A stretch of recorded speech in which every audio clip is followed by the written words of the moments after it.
You're watching News 25. Local coverage you can count on. News 25 is brought to you by J.K. Nelson Law, voted Best of Las Vegas. Give them a call, 702-727-9900. News 25 is also brought to you by Desert View Hospital. You can count on us.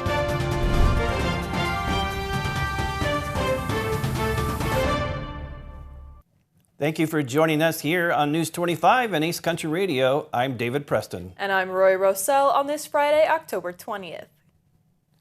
2 American hostages are released today by Hamas, and heartbreaking stories of the Palestinians in the Gaza Strip have become public.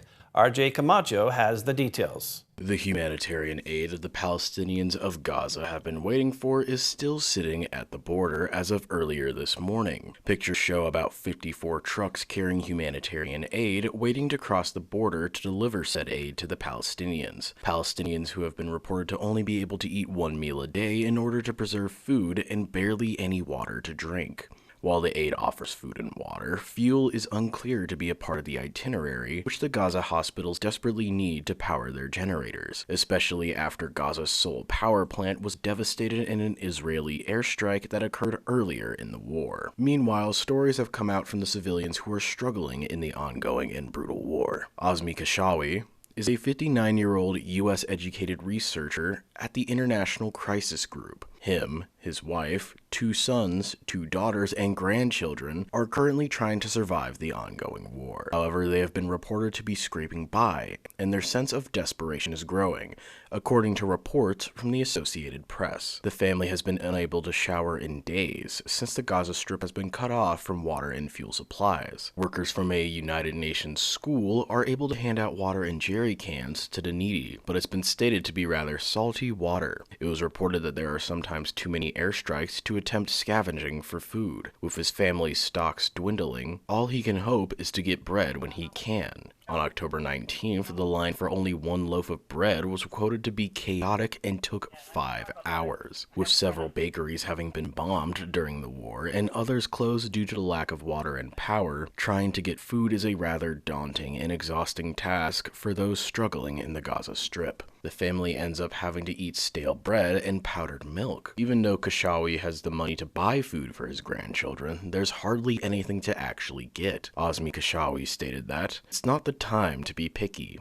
We don't know if anything will be available tomorrow." Probably the most heartbreaking report regards the adults attempting to soothe the children during the nighttime airstrikes. For the youngest, he often yells boom and cheers when the bombs thunder in order to make the babies laugh. However, the older children are terrified, knowing exactly what those are, knowing exactly how much damage those bombings have caused. Even though Kashawi tries to put on a brave face, he stated that, "It's really killing me. It really breaks my heart." Finally, Hamas militants were reported to have freed 2 Americans earlier today at approximately 12:11 p.m. The 2 were an American mother and her teenage daughter, who have been held hostage since the war began on October 7th. As joyous as the news is that 2 hostages have finally been released, over 200 are still being held by the terrorist organization. Relatives of other captives released a statement saying that, "We call on world leaders and the international community to exert their full power in order to act for the release of all the hostages and those missing." The House of Republicans have voted to drop Representative Jim Jordan as their nominee for House Speaker after he failed to win the majority vote 3 times this week, sending the party back to the drawing board and leaving the House leaderless for at least 3 more days. Several U.S. senators in Washington have written a letter urging both the President and the Department of Defense to further cooperate with Israel in sending more equipment and aid.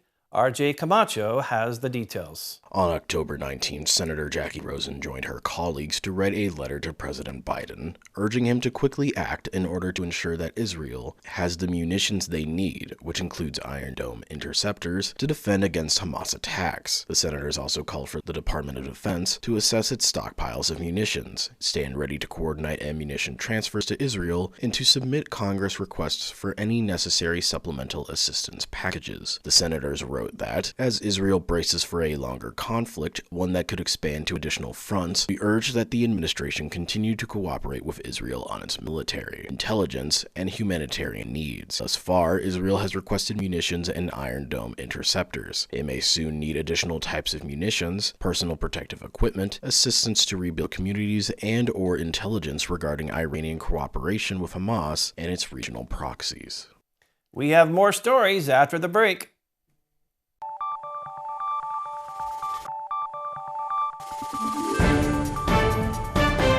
You're watching News 25. Local coverage you can count on. And welcome back. Well, a program meant to better hone the skills of both seasoned and trainee EMTs has been announced by the Clark County Commissioners. In order to help Southern Nevada medical service providers become more advanced in their skills, Clark County Commissioners voted in favor of a movement to provide over $2.4 million in federal coronavirus relief money. This money will be used for the creation of a 15-month-long EMT Academy. The program is a partnership between the Clark County Office of Community and the Economic Development and Workforce Connections Board. Currently, the programs intend to begin with entry-level training courses that would provide trainees with exposure to the field. Then, after that, those who complete that course will be able to get into advanced training. The programs span over a course of 4 weeks and altogether cost $1,475, but trainees are reported to be eligible for $800 biweekly stipends. According to reports, both basic and advanced EMT trainees will be provided a stipend in order to lessen barriers that may prevent them from actually completing the Academy's courses. The Academy will also be offering a paramedic program set to last for 12 months with additional and potential 15 weeks of field work. During the pilot period of this program, they are currently aiming to enroll approximately 150 trainees. If your kids like petting zoos and Halloween fun, RNG Farms is the perfect place to spend your afternoon. News 25 caught up with the owner of RNG to tell us about their fun-filled Halloween event on Sunday, October 29th. We are having a trick-or-treat event, our first annual, in our neighborhood on the farm. You'll be able to go to each animal's house, go trick-or-treating and get candy. We're going to have little toys. There's little tattoos that you'll be able to get for kiddos. We're going to have vampire fangs, all sorts of just random fun Halloween-related toys. Be able to have the mechanical bull here from Pahrump Disability Outreach Program.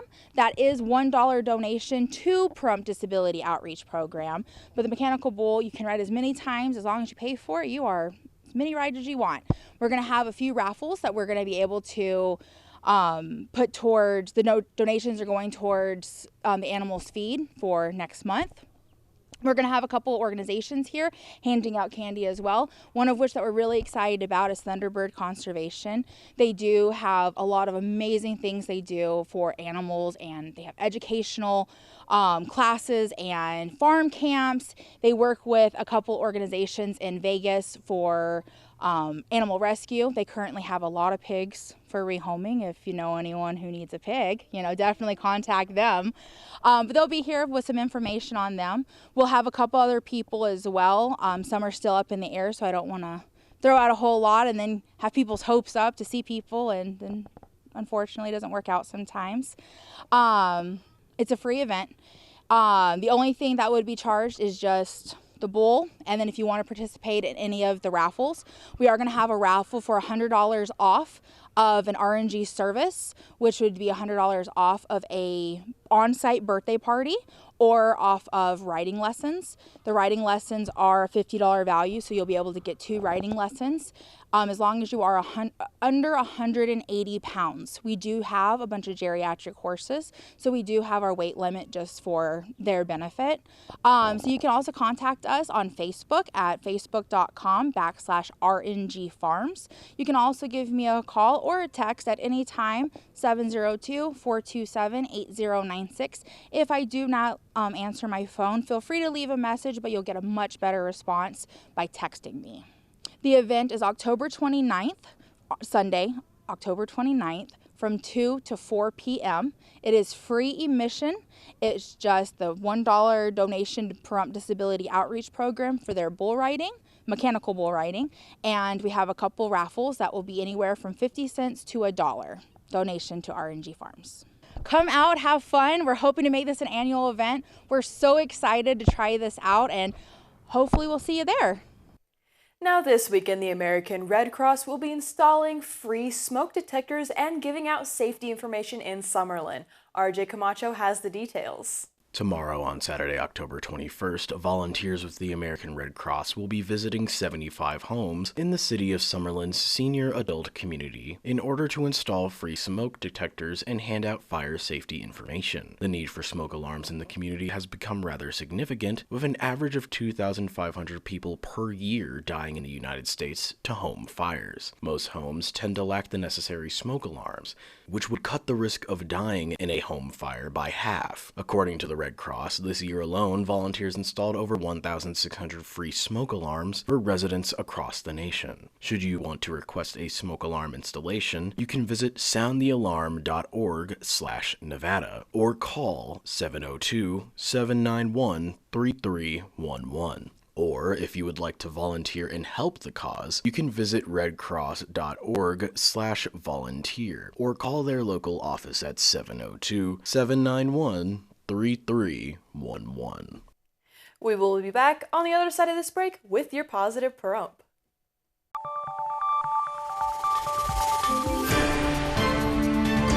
You're watching News 25.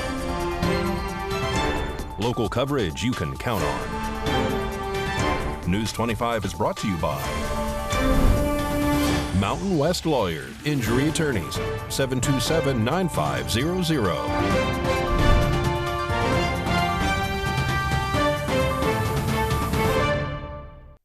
And welcome back. A man who biked across the country back in 1965 now helps the youth in Pahrump, stating these children are the future of our nation.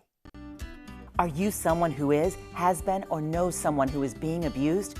We've been there. You deserve hope and healing. Talk to a life coach by downloading the Been There Life Coaching app. Positive Pahrump made possible by Been There Life Coaching. Norm Hansen is a man who biked across America back in 1965 in order to search for his father. He went from California all the way to New York in an arduous and long biking trip with his friend Butch. Nowadays, Norm also helps out the youth in Pahrump via scholarships, so we asked him all about it. Well, I go to the counselor at the high school 12th grade graduation class, as I did last year here in the Pahrump Valley High School, and I offer a $500 cash scholarship on the history of not so much biking, but how history can help us with the future.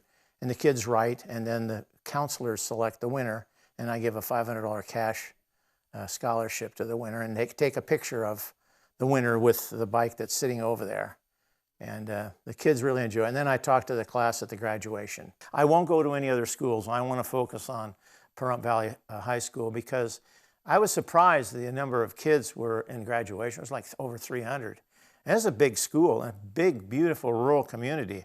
And I kind of fell in love with this place because you can look around, see all the mountains and the fresh air, and you can get out and ride and you don't have to worry about getting hit by cars. So, but the scholarship is something I want to continue, and I'll continue that regardless of book sales. Amazon sells it, so does BookLogic, and I get royalty checks, but then I just turn that in and it's a cash. The kids like cash rather than checks or gift cards, so it's $500 cash. If I may have more book sales, then I'll raise it to $1,000, you know. And I had 4 or 5 people write last year, and the counselors decide. I don't decide who wins the writing contest because I don't have that kind of literature background, which you need to make those decisions. Students can get the scholarship by submitting a paper talking about history and how it may affect the future. The subject is the history and how history affects the future.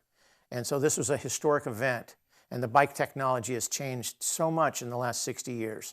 That bike over there could only take 40 pounds on the rear wheel.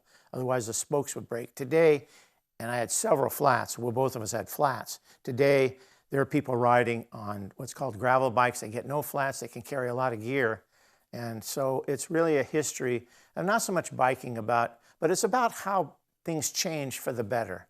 Things will get better. Right now things are a little tough, but they will get better. And the book pretty much outlines how tough it was in the 60s and how much things have gotten better since then. It's a very inspirational book for young people to realize that things are going to get better. You just have to have patience. And of course, at my age, I don't have much patience. So we were wondering if Norm would be doing the scholarship this year, so we asked about his plans regarding it. Yes, regardless of how much revenue the book, I sell the books on Amazon Prime. It's Bike Across America, 1965, Finding My Father. And if the sales go well enough, then I use that money to fund the scholarship, which I'll do regardless of whether the revenues are there. And, you know, if people buy the book, that's great. I'd like to plug the book so we can get additional money for the scholarship next year. It's $500, so. We asked Norm about how people interested in the scholarship can contact him. Phone number is 303-914-0384. And the email is Norm Hansen, Hansen, the number 8, @gmail.com. As we reported on Thursday, the pop-punk band Yellowcard received the key to the Las Vegas Strip. Today, News 25 was given the footage of this event. Video footage of pop-punk band Yellowcard was shared to News 25 earlier today, showing when they received their key to the Las Vegas Strip from Commissioner Michael Naft.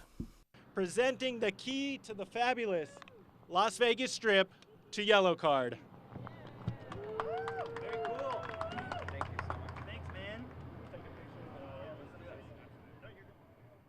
It's absolutely true to say that Las Vegas is one of the places that was a foundation for the early success of the band, and a place that we built a fan base that's stuck with us for over 20 years now. We are so glad to have them here in Las Vegas, of course, contributing to the live entertainment industry and economy here in Southern Nevada.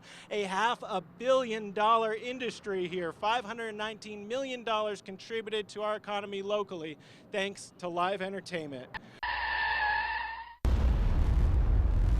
News 25 WeatherCam is brought to you by Lerner and Rowe Injury Attorney's Office in Pahrump. In a wreck, need a check? Call 702-877-1500. Well, taking a look outside through our Lerner and Rowe WeatherCam, it's looking pretty nice this weekend, with the exception of a few clouds. John tells us what to expect for the rest of the week coming up next.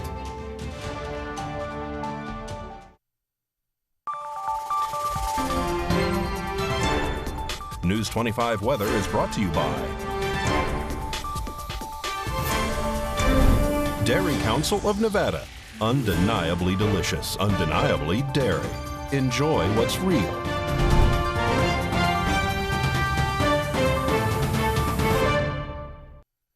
Hi, good evening, Nevada. It's John Kohler from the KPVM Channel 25 Weather Studios, all up and down the Ace Country Radio Network and to your mobile device, courtesy of Facebook. Coming into the weekend, what a weather map we got. Fernley and Fallon, weather twins up top at 82 degrees, very nice. Carson City checked in at 80. Tonopah, perpetual winner of the Cool Spot Award, 75 degrees. And Goldfield just out of the bunny at 76. It's 88 in Beatty. Amargosa, our hot spot, hit 93 degrees with Las Vegas breathing hard down its neck at 92 for the Hot Spot Award. And out in Death Valley, it's 102 degrees. And here in Paradise of Pahrump, let's take a look. Current temperature, 86 degrees. Not too shabby. 92 just a little bit earlier. Actually, it's a beautiful afternoon. Winds out of the southwest, just 5 miles per hour. Sun rose this morning at 6:55. Setting this evening, look forward at 6:01. As we head down to a low tonight under clear skies, it's going to be beautiful star watching and a low of 60 degrees tonight. Winds out of the east-southeast to 6 miles per hour will not temper your enjoyment one little bit. But look at that humidity at 26%. Do I smell a cloud? Yeah, I do smell it, but just one. Look at this. Saturday, we got a little bit of cloudy weather, a single cloud, I'll promise it. 88 degrees is going to be our high. Sunday cooling down to 82 and all the way down to 75 on Monday. That's a 13-degree weather drop in 3 days. But we rebuild from there. We do it Pahrump strong, how we do. Weather in the upper 80s, lower upper 70s throughout the rest of the week. Winds kindly at under 10 miles per hour throughout most of the week. Get a little cloud coming at us on Friday and maybe a storm system behind it. We'll keep an eye on it, let you know. But otherwise, have a really great weekend. It's going to be some super weather. Back to the desk. Here's Dave and Rory. Thank you, John. Well, that wraps up this edition of News 25. I'm David Preston. And I'm Rory Rossell. We are going to see you on the next newscast. Have a great weekend. Good night.